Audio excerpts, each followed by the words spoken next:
সম্মানিত ভাইরা আমার,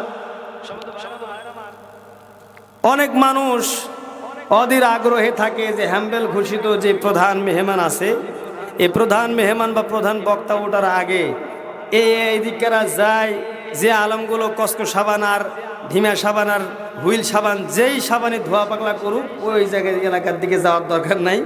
প্রধান বক্তা আসলে আমরা লোকজন ওই তখন যাব। সম্ভবত আমার গ্রামগঞ্জে যে তাফসির মাহফিল অ্যারেঞ্জ করা হয়, এই মাহফিলগুলোতে মাগরিবের পর থেকে যে আলেমগুলো কথা বলে এগুলো হলো কসকো সাবান। কথা বুঝতেছেন?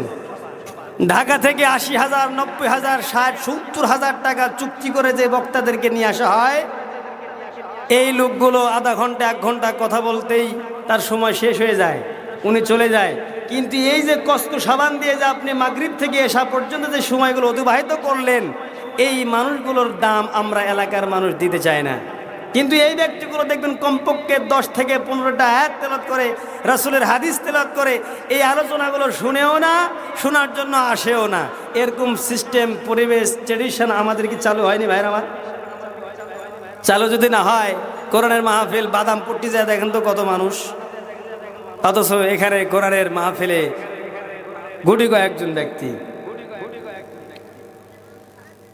সম্মানিত ভাইরা আমার, এখানে আলেমরা বসে আছে, আমার শ্রদ্ধেয় বাবুল ভাই, এবং আজকের প্রোগ্রামের তৃতীয় মেহমান উনিও বসে আছে, একদম মাটির মানুষ। এমন ভাবে মানুষের সাথে মিশে মনে হয় যে নিরহংকার, আসলে নিরহংকার। সম্মানিত ভাইরা আমার, এমন ভাবে চলাই তো আসলে আলেমদের আচরণ এরকম হওয়া দরকার। অনেকে ভাব নেয়, মনে হয় যে ও কি এমন হচ্ছে। এখন বিভিন্ন জায়গায় প্রোগ্রামে গেলে দ্বিতীয় তৃতীয় মেহমান থাকি, আল্লাহ কবুল করেন। প্রধান বক্তা আগেই বলে দেয় কমিটিকে যে আমার এই ঘরের মতো কেউ না আসে। মনে হয় ওই হিন্দি সিনেমার নায়িকা, ওর সাথে দিদার করা, সাক্ষাৎ করা জায়েজ নাই। কি আপনারা দেখেন না এরকম? কমিটি বলে আমার এই রুমের জন্য কেউ না আসে, মনে হয় ওই হলো কি বলবো, বেগানা নারী। আলেম যদি হয় বাবুল ভাইয়ের মতো হতে হবে।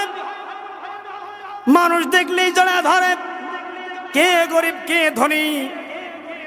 আমাদের সমাজে কিন্তু অহংকারী বক্তা আছে, আলেম আছে, যারা ন্যাক করে চলে, আমরা জানি। সুতরাং সাবধান, কোরআনের ধারক বাহক যারা হবে তাদের ভিতরে বিন্দু পরিমাণ দাম্ভিকতা থাকতে পারে না। অহংকার করবে আল্লাহ, একমাত্র কেবলমাত্র অহংকার করার মালিকই হলে আল্লাহ। আল্লাহ ছাড়া দ্বিতীয়ত কোনো ব্যক্তি অহংকার করতে পারবে